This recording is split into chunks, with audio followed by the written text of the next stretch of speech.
الله عليه وسلم قال قال رسول الله صلى الله عليه وسلم عصابتان من أمتي أخرجهما الله من النار عصابة تنزل عنده وعصابة تكون مع عيسى ابن مريم عليهما السلام الله أكبر আমার বানানো কথা না নবীজির কথা বিশ্বাস হয় 99% 100% এই কথা যারা বিশ্বাস করে তারা 100 অ্যাঙ্গেলে পুরোপুরি হাত দুইটা আসমানে দিয়ে দিতে পারে ভাই ওই জায়গাটা ফাঁকা সবাই তো দিয়ে যায় ভাই আল্লাহ আমরা তোমার কথা তোমার নবীর কথা 100 বিশ্বাস এর মধ্যে কোনো ভুল নাই আল্লাহ তুমি আমাদের বিশ্বাসকে কবুল করো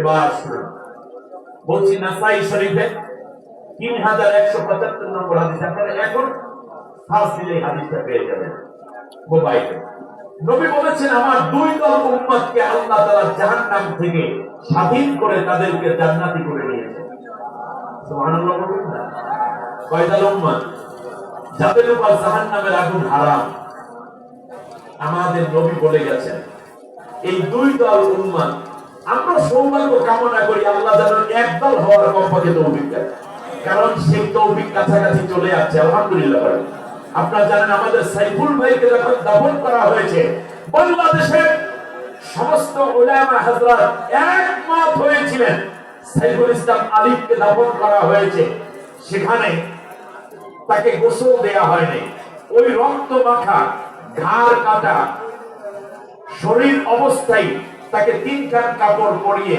কাফন দেয়া হয়েছে দাফন দেয়া হয়েছে তার কারণ যারা শহীদ হয় তাদেরকে গোসল দেয়া হয় না বাংলাদেশের আলেমরা একমত হয়েছিল তার কারণ সাইফুল ইসলাম আলী একজন শহীদ এবং আমার মন বলছে তিনি হচ্ছেন বাংলাদেশে গাজওয়ায়ে হিন্দের প্রথম শহীদ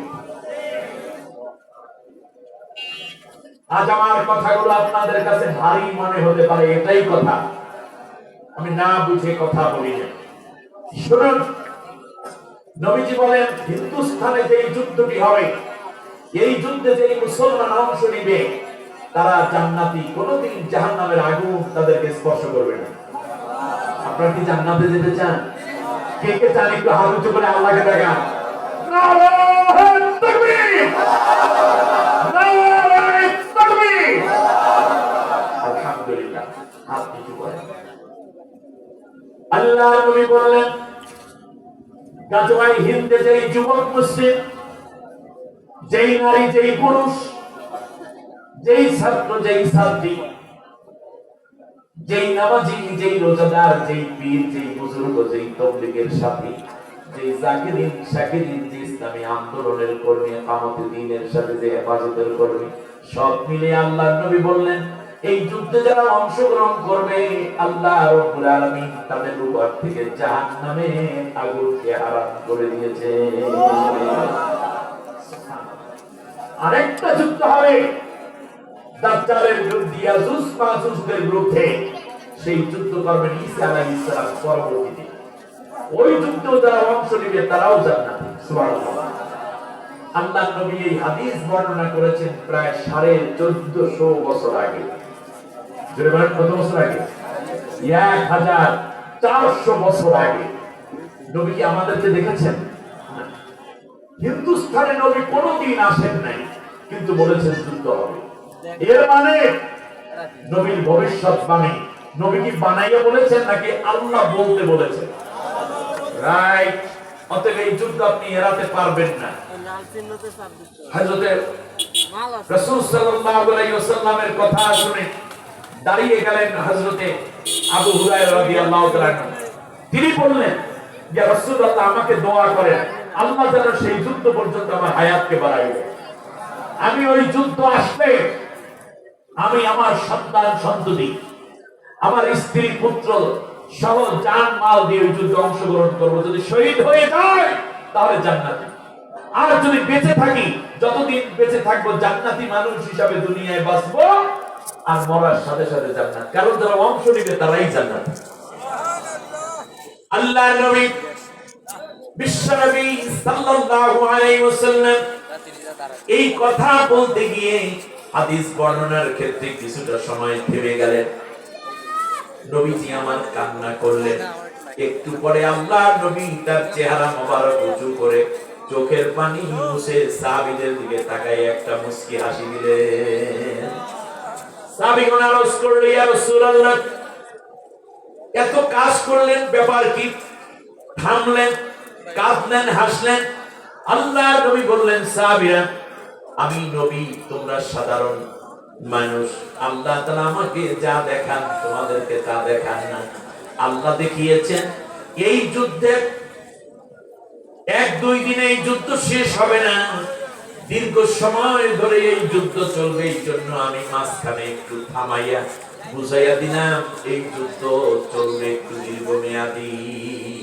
দীর্ঘতা বোঝাতে আল্লাহ নবী একটু থেমে গেলেন, এরপর আবার শুরু করলেন। মাঝখানে টাইম নেওয়া মানে কি?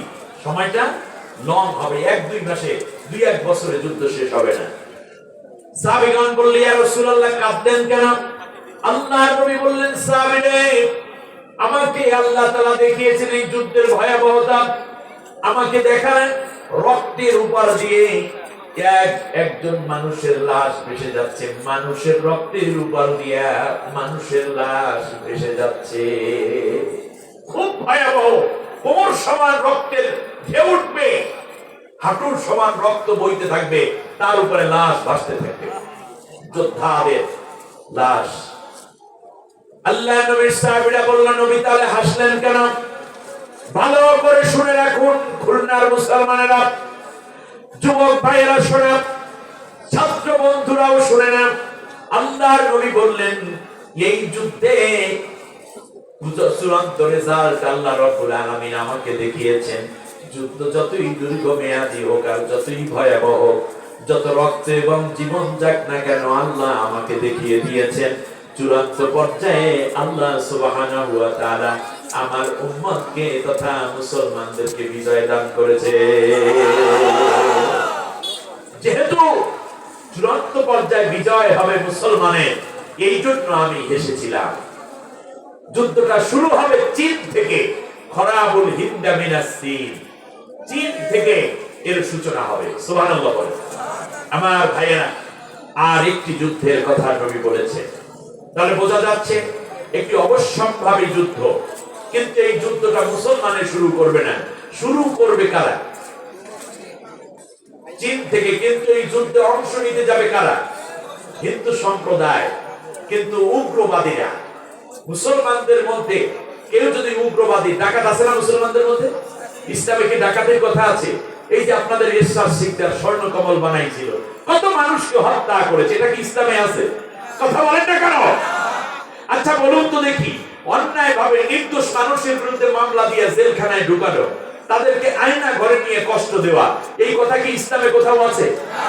যেখানে ইসলাম একটি বন্য প্রাণীকেও কষ্ট দিতে নিষেধ করে, একটা পাখিকেও কষ্ট দিতে নিষেধ করে, একটা ইঁদুরকেও কষ্ট দিতে, মেরে ফেলা দরকার মেরে ফেলো, কিন্তু কষ্ট দিয়ে নয়।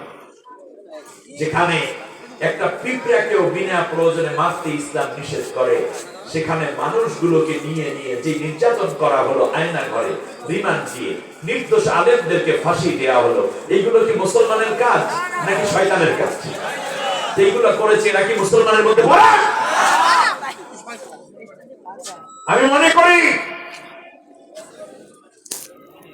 মুসলমানদের মধ্যে যেমন নির্যাতনকারী আছে, হিন্দুদের মধ্যে কোন নির্যাতনকারী আগে ছিল না। তৈরি হয়েছে, বেশিরভাগ তৈরি হয়েছে এই মোদী সরকারের সময়। তারপরে এটাকে এক্সপোর্ট করা হয়েছে ইসকনের মাধ্যমে। ইহুদিরা সংখ্যায় কম, এই জন্য বিভিন্ন ধর্মের ভিতরে ঢুকে তাদেরকে অত্যাচারী বানাইয়া, ওদের নির্যাতনের সিলেবাস পড়াইয়া ওদেরকে উগ্র করে গড়ে তোলে। হিন্দুদের মধ্যে বাছাই করে নিয়েছে তারা, কতিপয় লোককে নাম দিয়েছে ইসকন। ইসকনের পরিচয় এখন পেয়েছেন আপনারা?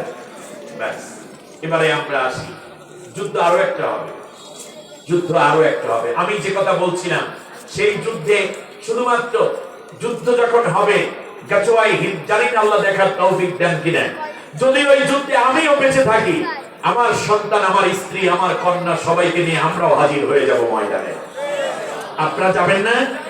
কে কে চাইবেন বলেন তো দেখি একটু লিল্লাহি তাআলা। আলহামদুলিল্লাহ, হাত উঁচু করে রাখো। আবু হুরায়রা রাদিয়াল্লাহু তাআলা আনহু চেয়েছিলেন, কারণ এটা জান্নাতে যাওয়ার যুদ্ধ। সুবহানাল্লাহ বলেন, এটা নিশ্চিত জান্নাতে যাওয়ার যুদ্ধ। আল্লাহ কবুল করুন বলেন আমি, আল্লাহ কবুল করুন বলেন আমি। হাত নিচু করেন। আমি মনে করি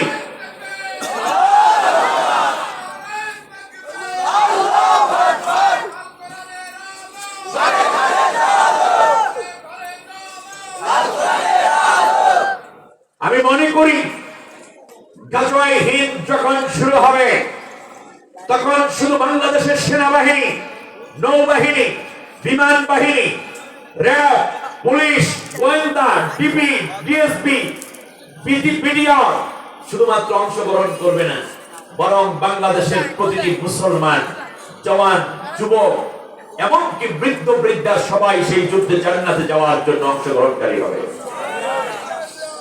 ইনশাআল্লাহ। বাংলাদেশে প্রয়োজনে 18 কোটি মুসলমান আমার দেশের সশস্ত্র বাহিনীর সাথে ঐক্যবদ্ধভাবে মাঠে নেমে পড়বে। আমার বন্ধুগণ, সেই সময় মুসলমান 3 দলে ভাগ হবে। কয় দলে? আল্লাহর নবী বলেন 2 দল জাহান্নামে যাবে, 1 দল জান্নাতি হবে। 1 দল সরাসরি অংশগ্রহণ করবে, তারা জান্নাতি, শহীদ হোক কিংবা গাজী হোক। আর 1 দল শুধুমাত্র বলবে কয়দিন পরে দেখি কি হয়, দেখি কি হয়। 1 দল আছে না, দেখি কি হয়। এই দেখি কি হয় হতে হতে ওরা মুনাফিক হয়ে যাবে, আর অংশ নেবে না যুদ্ধে, এরা জাহান্নামী। আর তৃতীয় হলো মুসলমানের ঘরে জন্মাবে, কিন্তু তারা মুসলমানকে অত্যাচার করবে, কারণ তারা চেনে কারা গাজওয়ায়ে হিন্দে যায়। তাদের উপর অত্যাচার করে মেরে ফেলবে, অথবা ধরে ধরে ওই গাজওয়ায়ে হিন্দের ইসলাম বিরোধীদের হাতে তুলে দিয়ে বলবে, দাদা এই নিয়ে যান, এরা আমার দেশে আপনাদের বিপক্ষে কথা কয়। আল্লাহর নবী বলেছেন, আবার কান খাড়া করে শুনুন, আল্লাহর নবী বলেছেন, আন সাওবানা মাওলা রাসূলুল্লাহ সাল্লাল্লাহু আলাইহি ওয়াসাল্লাম قال قال رسول الله صلى الله عليه وسلم لا تقوم الساعة حتى تلحق قبائل من أمتي بالمشركين وحتى يعبد الأصنام। আল্লাহর নবী বলেছেন, শোনো আমার উম্মতেরা, সেই দলটা এবং গোষ্ঠীটার বৈশিষ্ট্য হলো এই যে তারা হিন্দুদের সাথে, মুশরিকদের সাথে, মূর্তি পূজারীদের সাথে একেবারে ঘনিষ্ঠ বন্ধুত্ব বাতাইয়া দেবে। তারা মুসলমানকে বিশ্বাস করবে না, ওই দাদাদেরকে বেশি পছন্দ করবে। আমাদের দেশে নাই, চলে গেছে, চলে নাই, চট করে আই পড়বো, চট করে আসি রে। বাংলাদেশের 18 কোটি মানুষ রেডি আছে, কট করে ধরে ফেলবে। শুনুন, আল্লাহর নবী বলেছেন তাদের সাথে সম্পর্ক রাজনৈতিক, অর্থনৈতিক, সংস্কৃতি, শিক্ষা, ধর্মীয় সব দিক থেকে ওরা ওই গোষ্ঠীর সাথে, মুশরিকদের সাথে একেবারে মিশায় যাবে। শুধু তাই না, নবীজি বলেছেন ওয়াহাত্তা ইয়াবুদুল আসনাম, এমন কি তারা মুসলমান হওয়ার পরে, আমার উম্মত হওয়ার পরে মূর্তি পূজা পর্যন্ত করবে। আমার কথা আপনাদের বুঝে আসে নাই, এটা আমার কথা, নবীজির কথা। এটা তিরমিজি শরীফের 2219 নম্বর হাদিস। অথচ আল্লাহর নবী কি বলেছেন? আল্লাহ রাব্বুল আলামিন বলেন, শুনুন, সূরার নাম মায়েদা, আয়াত নম্বর 82, ওয়ালা তাজিদান্না আশাদ্দান নাসি আদাওয়াতান লিল্লাযীনা আমানুল ইয়াহুদা ওয়াল্লাযীনা আশরাকু। যারা দেব-দেবীর পূজা করে আর যারা ইহুদি, তারা তোমাদের জন্য কোনো মায়া রাখে নাই, তাদের হৃদয়গুলোর মধ্যে তোমাদের জন্য বড় কঠোরতা। কি কয়? আপনি যতই বন্ধু বন্ধু করেন, সে কিন্তু বন্ধু নয়। এজন্য আল্লাহর নবী বলেছেন, শোনো, লা তাকুমুস সাআতু হাত্তা ইউকাতিলাল মুসলিমুনা আল ইয়াহুদ ফায়াকতুলুহুমুল মুসলিমুন হাত্তা ইয়াখদাবিয়াল ইয়াহুদিয়্যু মিন ওয়ারাইল হাজারি ওয়াস শাজার ফায়াকুলুল হাজারু আওয়াশ শাজারু ইয়া মুসলিম ইয়া আব্দুল্লাহ হাদা ইয়াহুদিয়্যু মিন খালফি ফাতাআল ফাকতুলুহু ইল্লাল গরকাদ ফাইন্নাহু মিন শাজারিল ইয়াহুদ। সহিহ মুসলিম 2000 922 নম্বর হাদিস, আমার বানানো কথা, নবীজির কথা। 1450 বছর আগে নবী বলে গেছেন মুসলমানদের আরেকটা যুদ্ধ হবেই হবে ইহুদিদের সাথে। ওই যুদ্ধে মুসলমানরা বিজয় লাভ করবে। যখন ইহুদিরা তাদের অ্যাটম, তাদের গ্রেনেড, তাদের ট্যাঙ্ক, তাদের বিমান, তাদের যুদ্ধ জাহাজ এবং যুদ্ধ গাড়ি, এগুলো সব থেকে পালান শুরু করে দিবে, মুসলমানরা যখন আক্রমণ করবে, এই যুদ্ধে আল্লাহ মুসলমানদের বিজয় দান করবে। এক পর্যায়ে তারা গিয়ে পালাবে মিওয়ারাইল হাজারি ওয়াস শাজার, গাছের আড়ালে এবং পাথরের আড়ালে। তখন মুসলিম সৈনিকদেরকে দেখে গাছ মানুষের মতো কথা বলবে, পাথর মানুষের মতো কথা বলবে, ডাক দিয়ে বলবে ইয়া আব্দুল্লাহ, ইয়া আইয়ুহাল মুসলিম, ইয়া মুসলিম, ও মুসলিম, ও আল্লাহর বান্দা, এদিকে আসো, হাদা ইয়াহুদিয়্যুন মিন খালফি, আমার পেছনে একটা ইহুদি লুকিয়ে আছে, ফাতাআন, আমার কাছে আসো, ফাকতুলুহু, এবং তাকে হত্যা করো। আল্লাহু আকবার। আমি কি মরা মানুষের সঙ্গে কথা বলছি নাকি? ইল্লাল গরকাদ, কিন্তু গরকাদ নামক একটা গাছ আছে, সেই গাছ ইহুদিদেরকে আশ্রয় দিবে, ধরাইয়া দেবে না, কারণ এই গাছটা ইহুদিদের পক্ষের গাছ। ইসরায়েলে লক্ষ লক্ষ গরকাদ গাছ তারা লাগাচ্ছে, তার কারণে এই গাছটা তাদের পক্ষের গাছ। খেয়াল করেছেন? কিন্তু আল্লাহর নবী কি বোঝালেন? কোন গাছের আড়ালে যদি পালায় তাহলে গাছ ধরাইয়া দেবে, পাথরের আড়ালে পালালে পাথর ধরাইয়া দেবে ইহুদিকে। অতএব গাছের, কোন গাছ এবং পাথরের আর খোঁজার দরকার নাই, কারণ তারা তো ধরাইয়াই দেবে। শুধুমাত্র বরকত গাছের পিছনে তালাশ করলেই তো হয়ে যায়। নবী কি ইহুদিদেরকে বাঁচানোর কথা বলছেন, নাকি দেখাইয়া দিয়েছে কোথায় ওরা পালাইছে? সুবহানাল্লাহ বলবেন না? চমৎকার কথা। আসবে, সেটা আসবে, আসবে আবার ওমর তারি, আসবে আবার মুসা খালি, ঠিক না? কাটিবে শঙ্কা এই কালো রাত, জাগরণ জনতার ভাঙবে নিদ, আসবে আবার ওমর তারি, আসবে আবার মুসা খালি। আফগান কাশ্মীর সবে হুঁশিয়ার, জাগতে হবে শোধ নিতে আবার, সোনালী দিনের তুমি হও মুজাহিদ, আসবে আবার ওমর তারি, আসবে আবার মুসা খালিদ। 20টা বছর বিশ্বের সমস্ত ইহুদি, খ্রিস্টান, মুশরিক শক্তি ঐক্যবদ্ধ হয়ে ট্রিলিয়ন ট্রিলিয়ন ডলার খরচ করে টনকে টন বোম ফেলে আফগানিস্তানে শেষ করে দেওয়ার কথা, কিন্তু আফগানিস্তান থেকে লেজ গুটিয়ে তারা পালিয়েছে। আফগানিস্তান আর বিশ্বের পঞ্চম ধনী রাষ্ট্রে পরিণত হয়ে গেছে। আফগানিস্তানে স্বর্ণের খনি, আফগানিস্তানে পাওয়া গেছে তেলের খনি, বিশ্বের সর্ববৃহৎ হীরার খনি পাওয়া গেছে আফগানিস্তানে। শুধু তাই, সেখানে গাজার চাষ করত আগের সরকারগুলো। তালেবান সরকার ক্ষমতায় আসার পরে তারা চাষ করলো বেদানা। তাম বিশ্বের মানুষকে বেদানার জুস খাওয়াইয়া সেভেন আপ, মেরিন্ডা, পেপসি, এইসব বক্কর চক্কর জুসের দরিয়ায় ভাটা লাগাই দিয়েছে। ঠিক এটা বলে, ডাইরেক্ট ফলের জুস খাচ্ছে তারা। সুবহানাল্লাহ বলবেন না? আল্লাহ রাব্বুল আলামিন বলেন, ওয়ালাউ আন্না আহলাল কুরা আমানু ওয়াত্তাকাউ লাফাতাহনা আলাইহিম বারাকাতিন মিনাস সামাই ওয়াল আরদ।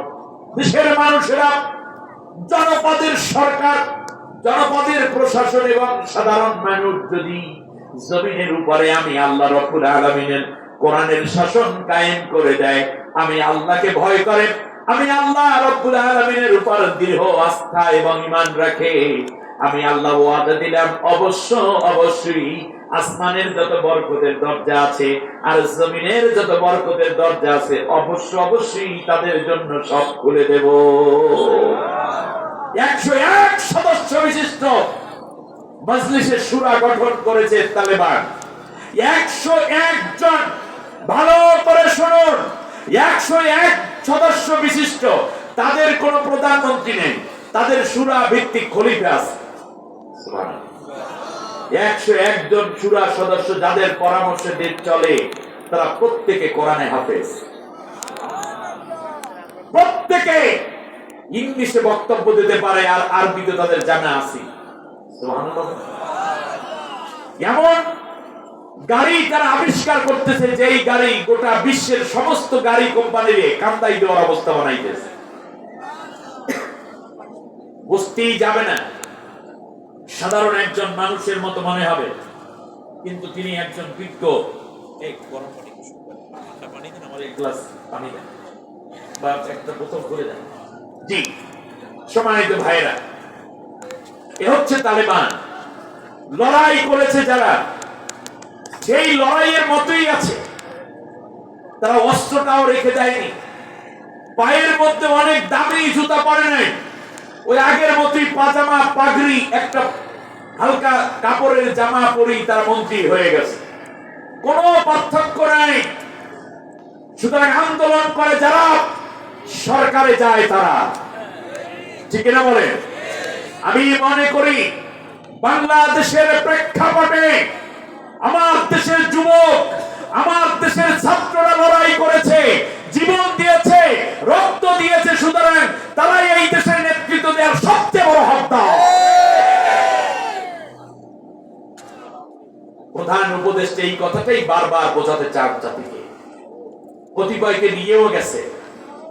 জেএনজি বেবিরা আছে, পরবর্তীতে জেনারেশনকে সাজানোর জন্যই নতুন একটি স্বৈর শাসকের পতনের পর আমার বিশ্বাস নতুন প্রজন্ম দেশ চালালে বাংলাদেশ নতুন করে মাথা উঁচু করে দাঁড়াবে। তবে সেই বাংলাদেশ সমাজতান্ত্রিক দেশ হবে না, পুঁজিবাদ হবে না, ধর্মনিরপেক্ষ নামের ধর্ম বিদ্বেষী হবে না, এমনকি সংকীর্ণ জাতীয়তাবাদ নয়, বরং দেশপ্রেমিক নাগরিক হতে হবে। আর পরবর্তী বাংলাদেশ হতে হবে আল্লাহর কোরআনের বাংলাদেশ। সেই বাংলাদেশ হওয়ার জন্য যারা চান, তারা দুইটা হাত উঁচু করে আল্লাহকে দেখা।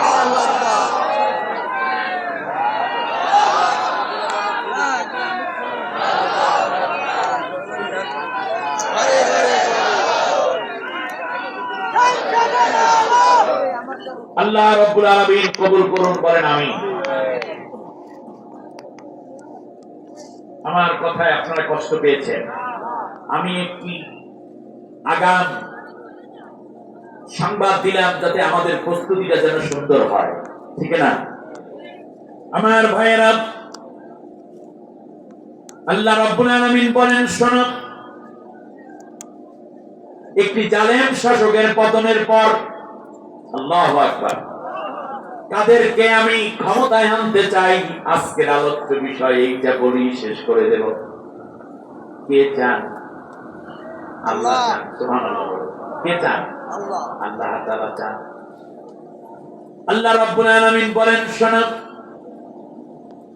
ফিরআউনকে যখন আমি লোহিত সাগরের মধ্যে ডুবিয়ে শেষ করে দিলাম, কে ডুবাইছে? আল্লাহ রাব্বুল আলামিন বলেন, শোনো,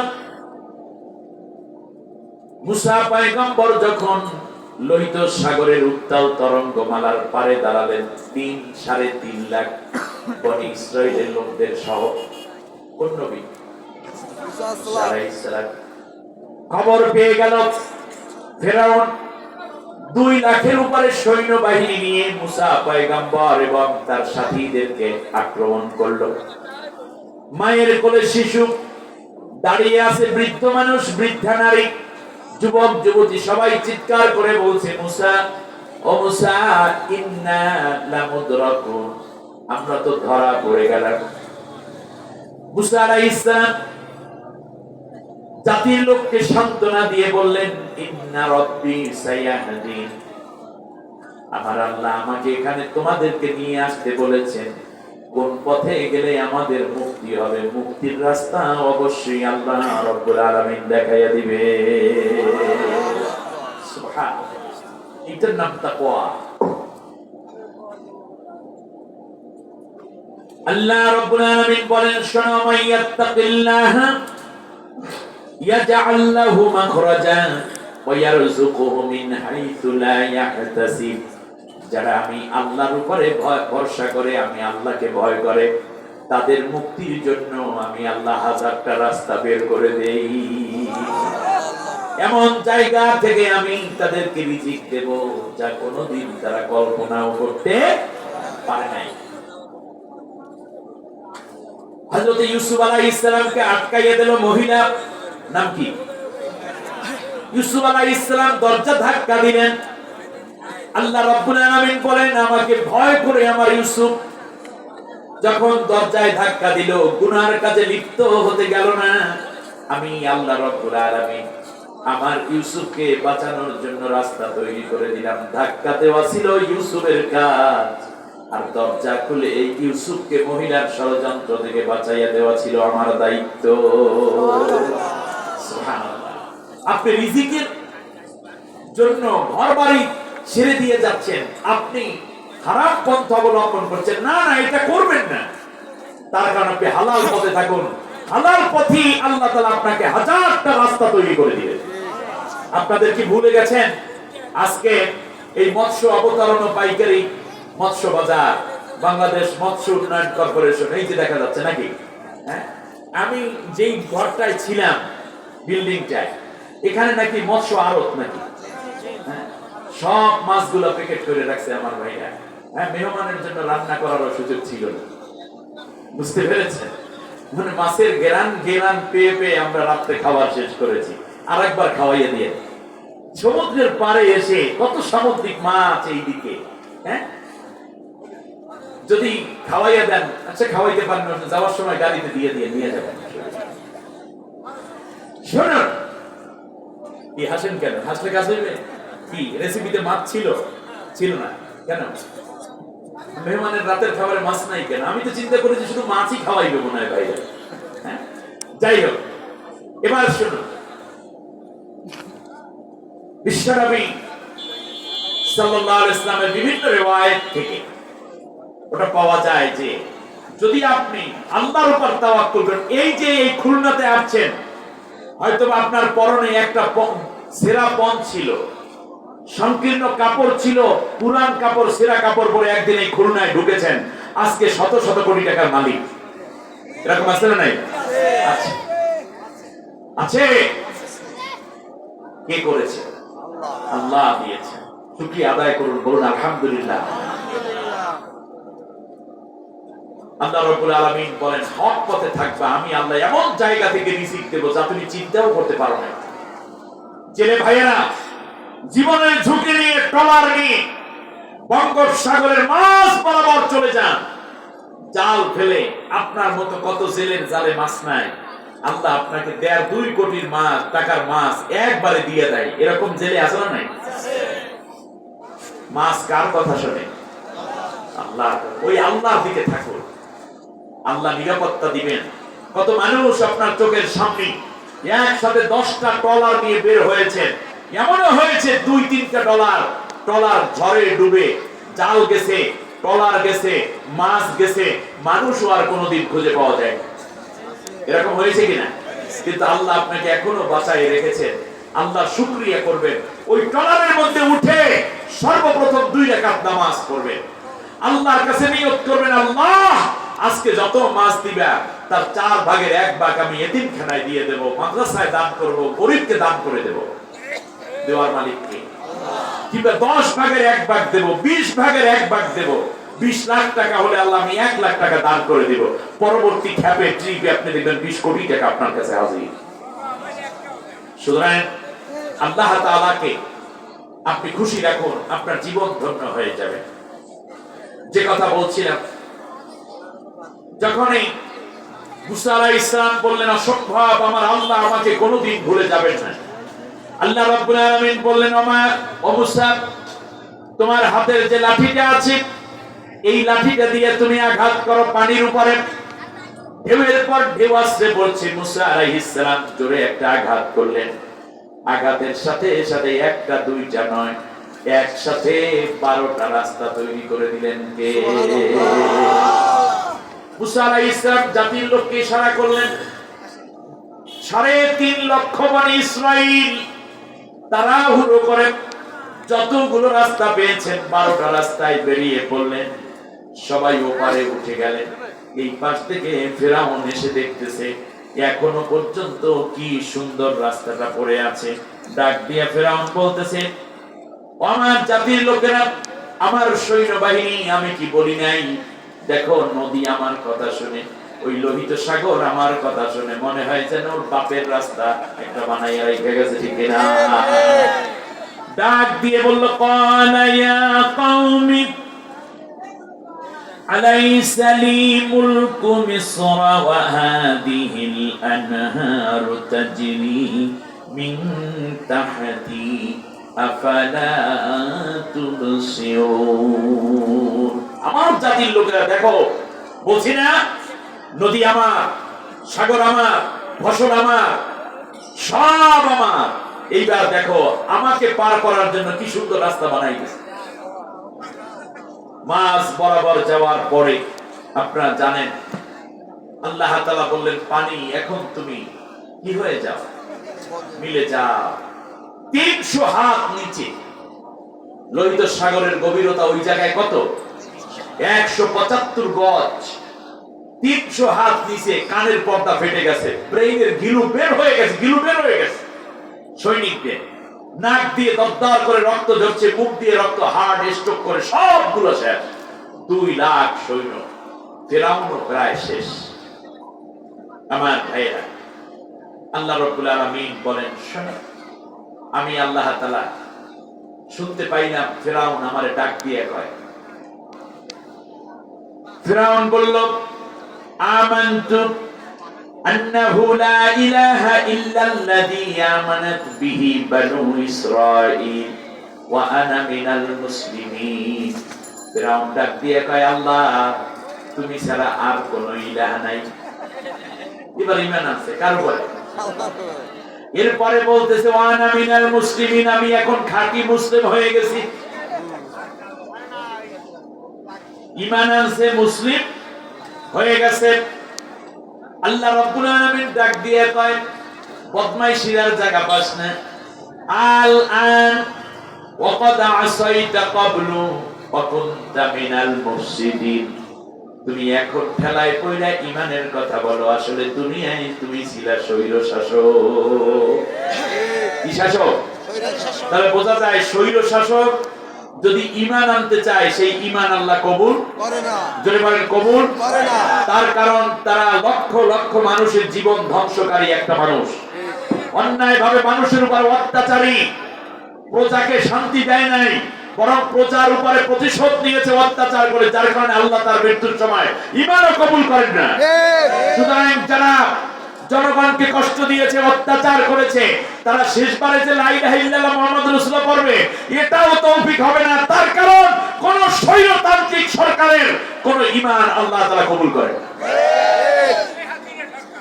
আল্লাহ তাআলা বললেন, ফালিয়াউমা নুনাজ্জিকা বিবাদানিকা লিতাকুনা লিমান খালফাকা আয়া ওয়া ইন্না কাসীরাম মিনান নাসি আন আয়াতিনা লাগাফিলুন। আল্লাহ তাআলা বললেন, ফিরআউন তোর লাশটাকে আমি আল্লাহ কিয়ামত পর্যন্ত সংরক্ষণ করব।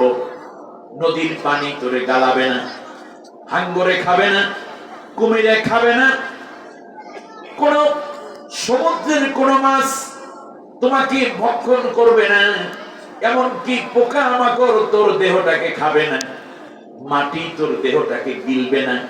আমি আল্লাহ কিয়ামত পর্যন্ত তোর লাশকে সুটকি বানাইয়া দুনিয়ায় রেখে দেব, যাতে আমি বুঝাইয়া দিতে পারি পৃথিবীতে অন্যায়ভাবে যারা মানুষ হত্যা করে আর অন্যায়ভাবে ক্ষমতা দখল করে, তারা তোর নাতিপুতি, তোর খালাতো বোন, চাচাতো ভাই, এইটা বোঝানোর জন্য আমি আল্লাহ তোর লাশটাকে সংরক্ষণ করে দিলাম।